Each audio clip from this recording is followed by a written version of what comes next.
तो हम लोग 16 क्वेश्चन करेंगे। 16 समझते हैं हम चैप्टर 7 और एक्सरसाइज है 7B। ठीक है, तो स्टार्ट करें। अब 15 क्वेश्चन में क्या था, मतलब क्या है, a sum of ₹500 is in the form of denomination of ₹5 and 10। मतलब कि 5 रुपए और 10 रुपए के बहुत सारे नोट हैं जिनका सम क्या है 500 होगा। ठीक है, अब हम इसे एक एग्जाम्पल से समझते हैं। ये क्वेश्चन समझ में आ रहा है सबको, आपको भी, मुझे भी। हाँ, अब जैसे देखो एग्जाम्पल है कि मेरे पास जैसे 1 रुपए के सिक्के हैं और 2 रुपए के सिक्के हैं। ठीक है, और मैं टोटल कहूँगी मेरे पास 10 रुपए हैं। मेरे पास टोटल कितने 10 रुपए हैं, जिनमें से 1 रुपए के 1 सिक्के, 2 रुपए के 1 सिक्के।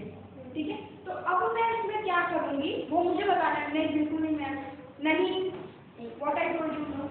तो ये 1 और 2, अब मेरे पास है कितने टोटल 10। अब आप कहोगे कि मुझे कैसे पता कि आपके पास कितने सिक्के के कितने वो है। हाँ, कितने, मतलब जैसे 2 रुपए के कितने सिक्के हैं मेरे पास, ये आप कैसे बता सकते हो। ठीक है, तो ये हमें निकालना है इस क्वेश्चन में कि डिनोमिनेशन मतलब कि कितने हैं हमारे पास, कितने वो नंबर के कितने सिक्के हैं मेरे पास।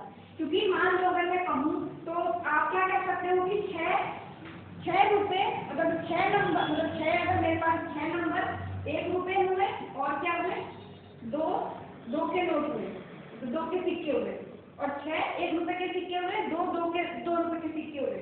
तो मैं फाइनल क्या कह सकती हूँ, ये कितना हुआ फिर 10 में भी आ रहा है। लेकिन यही में अगर मैं एक और इसका कोई बच्चा कह सकता है, आप मुझे कहोगे कोई कि मान लो मैम 4 और ये 3 बन तो रहा है 10 ही, लेकिन 2 भी हो रहे हैं। तो हमारा आंसर हमें लाना है कि कितने के क्या सिक्के से क्या बना। ठीक है, और फर्दर इसमें और कोई पूछा है हाँ कि total number of note is 90। ये और हमसे पूछ लिया गया कि टोटल नंबर 90 है। जैसे कि यहाँ पे क्या है 6 और 2 कितने हो गए 8, तो टोटल नंबर यहाँ क्या 8, और यहाँ पे 4 और 3 कितने हो गए 7, तो यहाँ 7 और 8। थोड़ा धीरे बोल सकते हैं। ठीक है, तो ये 7 हो गए और ये 8 हो गए। लेकिन हमें क्वेश्चन में क्या बोला है कि 90 है, तो हमें उसके अकॉर्डिंग करना पड़ेगा। मान लो क्वेश्चन में होता कि 8 होते, तब तो आप ये जाता आपका आंसर। और अगर मान लो आप कहते कि नहीं 7 है, क्वेश्चन में आ जाता तो ये होता हमारा आंसर। तो सब समझ जाते थे, यहाँ पे एक वैल्यू होगी जो इनसे मल्टीप्लाई होगी और फिर हमारा एडिशन आएगा। ये आपको समझाने का मतलब। तो जो फर्स्ट ऐसे भी हो सकता है ना कि 3 जी ठीक है, फिर भी हो सकता है कि 3 हुए 1 रुपए के सिक्के और आपके पास 2 या ऐसे करके, मतलब वो हो गए 2 रुपए वाले सिक्के। ठीक है, तो ये कॉन्सेप्ट हम समझ गए बिल्कुल अच्छे से। तो अब हम आते हैं हमारे क्वेश्चन पे, और फाइनल क्या लिखा है, टोटल नोट कितने हैं हमारे पास 90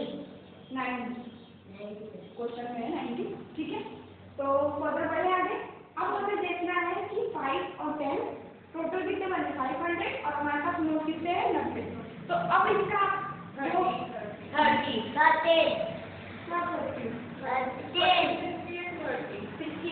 ये तो छोटा नंबर है तो आपने ये असम्पशन कर लिया, लेकिन इसका प्रोसेस होता है कि हम क्या करेंगे कि लेट 5 का x रख लूँ, मतलब 5 रुपए के x नंबर ऑफ नोट है हमारे पास।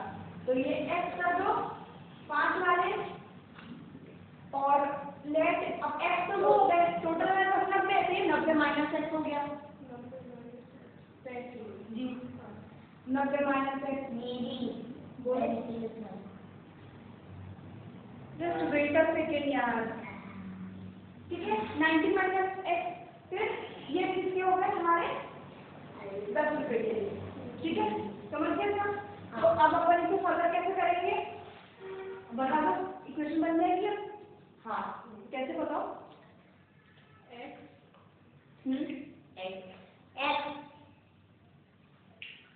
v into 5 into 5 बिल्कुल बिल्कुल करें, आगे आगे 90 minus 8 ब्रैकेट में 10 हाँ हाँ नहीं सही है, 10 हाँ सही है, ये तो नंबर हो गए और ये कितने के वो और कितना 500 ठीक है, हो गया अपना आंसर बन गया। अब इसको सॉल्व करेंगे, आपका आंसर आ जाएगा। हाँ ठीक है, हाँ तो अपन इसको सॉल्व करते हैं फर्दर। आप अपनी नोटबुक में करेंगे, 5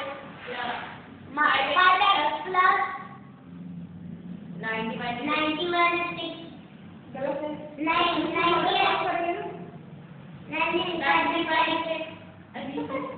ये 10 है ना, इसमें 10 मल्टीप्लाई हो जाएगा, 90 minus 10 में से 10 मल्टीप्लाई होता है कितना हुआ 90 minus 10 माइनस 10 देखो एक बात 10x से भी होगा ना मल्टीप्लाई,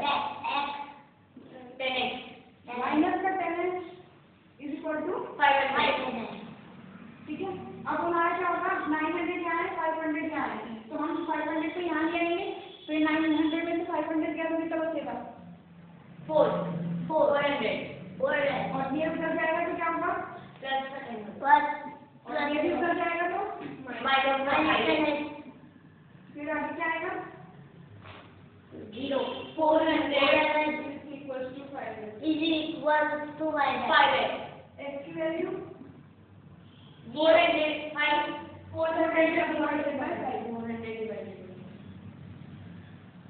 बताओ आंसर कटेगा 500 अभी इसको भी पेंसिल से करने की जरूरत है 80 हाँ बिना पेंसिल चलाए करो मुझे बात हुई x value is 80 डन। तो हमारा ये आंसर और ये आपका एक्सप्लेनेशन पूरा खत्म होता है यहाँ पे।